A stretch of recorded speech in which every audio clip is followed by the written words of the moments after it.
Hello, everybody. I'm a practicing therapist and a doctoral student of psychology. Today, I wanted to actually go over why relationships are failing, why you are still single, why so many people are still single, and what are the patterns as to why these things are happening. If the relationship is failing, if you're unable to keep those relationships, or if in general you're finding a hard time even finding a date. Now, this is not particular to a gender. However, I do think there are some specifics towards either gender, male or female, to which I will make a follow-up regarding those details. But for now, let's just talk about a general guide because I think it's important regardless. And the first one that I think is a reason why some of these relationships are failing or why so many of these folks are single is because some of y'all, not all, are actually focused on what you can get instead of what you can give. And it can be even more challenging if some of you guys actually are focused on giving, because what ends up happening is most people, if they are focused on what they can get, it becomes imbalanced. So if you are a person who tends to give, which I think both people should be giving as much as they can to some extent, right? If you're showing up and you're giving, but your partner is not, the relationship is in balance. And in that way, the relationship fails again. And so because so many folks are focused on what they can get and receive instead of what they can provide, I believe this is one factor as to why relationships are failing so much. And I want to hear your perspectives as well. I think this is a topic that a lot of people have a lot of different experiences on. And I'm just speaking from a sense of me being a therapist. I'm in a long-term relationship, so I can't give you a personal reason. And so I want to hear your guys' personal reasons because I think that's valid, maybe even more so valid than my own perspective. So please feel free to share your perspectives as well. The next one is I actually notice a lot of people focus on this concept of what they deserve instead of the actuality of what reflects in reality, okay? I'm going to give an example, and I'm not trying to offend anyone. I'm just thinking of this example off the top of my head. Let's say we have a lady, and she believes that she deserves to, I don't know, maybe she wants a guy in the military because of certain benefits, and she also believes that they're more commitment forward. That's fine. And she feels like she deserves to get married before the age of, I don't know, 30, 25, whatever. And she wants kids at that time, and she wants 3 kids, and she wants to be a stay-at-home mom. That's completely normal. In the area I'm in, that's pretty normal, okay? Now, that's what she believes is what she deserves, okay? And that's fine. But is it in reality? Now, in my area, that could be a reality. However, there's other things at play. Things are changing nowadays. This is not as realistic as it once was. Now, income is much harder to come by in the sense things are much more expensive.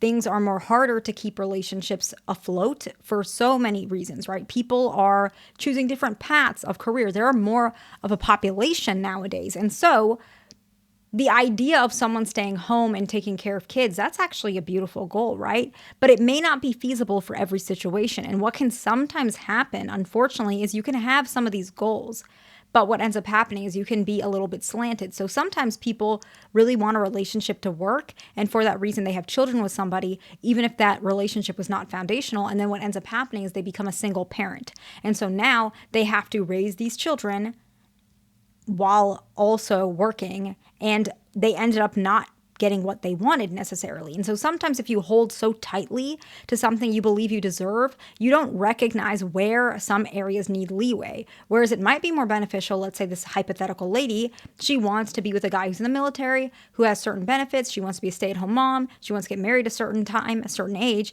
and in her mind she could think, okay, what I really do want is to, whatever's the most important. Maybe her most important thing is she wants to have kids. And so she can focus on somebody who wants to have kids and who is commitment forward rather than focusing on very specific criteria, because just because she deserves it, which to be honest, a lot of us deserve lots of things. And I'm not trying to make light of the situation. I'm saying sometimes even if we deserve something, the reality reflects otherwise. And sometimes that's important to just surrender to that reality, okay?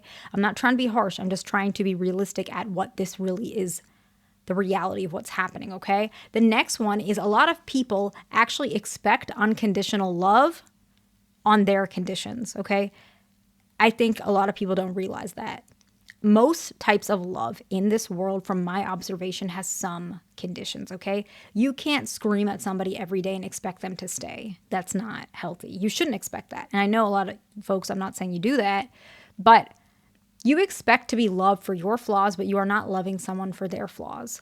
And it's important to recognize that every person in the relationship has some authority of themselves and what they can control. And so you can maybe you never wanted to date somebody who, I don't know, lived a faraway state. Maybe it's a long distance. Maybe somebody's in Florida and the other person's in California. Maybe you never wanted to have a long distance relationship, but if you found this person you care about, you can adjust some of those conditions so that you can love this person and they can love you, right? That's something that a lot of people don't realize. Sometimes you have to adjust those things. If you want someone to love you for where you're coming from, be prepared to love them for where they're coming from. Otherwise, be okay with someone who cannot love you for all the conditions that you have, and you're willing to adjust so that they can love you, so that you can do the same, if that makes sense.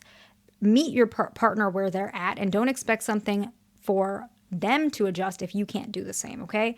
The next one is, a lot of people use labels or blaming their partner for the sake of getting their way or readjusting a situation instead of trying to understand them, right? So a really common one nowadays is like avoidant or borderline or narcissistic, right? Whereas that could be true. They could genuinely have those conditions or attachment styles. However, are you using that to understand them? Or are you using them to put them in a corner to be more frustrated toward them?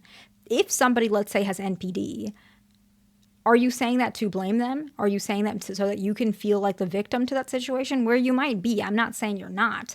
But are you saying these things to understand their condition and help them? Or are you saying it so that you can feel more superior to that individual? Again, these things are very difficult because you could be in a very difficult situation to which these labels are helpful. I think they do help, of course. But how are you using them and what's the reality? Because let's say this person does have a condition that you feel is not changing and it's not healing, then you need to create a plan where you can situate yourself out of that relationship. But a lot of people, what they do is they stay in these situations that are hurting them and they're harmful, and that's helping them to remain single because they're blaming all these situations instead of using what they can do to manage that. If they want a relationship, they can find ways to navigate around it, or they can recognize, this isn't for me, let me go find something that's better suited to my needs. But instead they stay in this limbo situation due to these circumstances, if that makes sense. The other situation that I think creates this circumstance to which a lot of folks end up being single and why their relationship might fail is because they have a very specific dating list, okay? I think some people do this, and it sometimes works. When me and my partner first met, when he came up to me, he asked me for my number. It was like very quick. Obviously, I didn't know him. He came up to me, asked me for my number, and then our first date, he actually told me a pretty specific list that he had about what he wants in a partner. And he said I fit them all, so that's a little strange. Now, I don't think that was such a strict list, but I think it was probably more specific. It worked for him, so I'm not knocking this, especially because my own experiences shows me this can work. I never had a specific list. I'm pretty laid back in that sense, but everybody's different. However, when I mean a very specific list, I mean if it isn't working and there needs to be some adjustments, understand that you might be single for a lot longer because of that specific list. My partner was single for many, many years because of his specific list. And that's okay. But you have to understand that could be why you're single. You could very well get what you're looking for. That's fine. But it is a criteria, right? Now, there are a lot of folks out there who are not as picky and therefore they get into relationships quicker. If that's the person they want to be, that's fine. If you want to be more specific or picky, that's fine too. I don't think there's a difference in how you treat yourself. Like, I don't think it means you're a bad person or you mistreat yourself. It just depends on what you're looking for, right? I was always a person that I never cared too much about romance and love necessarily, but some people do. Some people want a more specific list because they really care about that type of aspect. I never did, but some people are different, right? And so I want you to recognize if you have a specific list, you might be single for longer, and that's okay, but it could be a criteria. Another aspect that we need to think about and consider is sometimes people, when they're in a relationship or in a situation, they may feel they deserve better than what they currently have.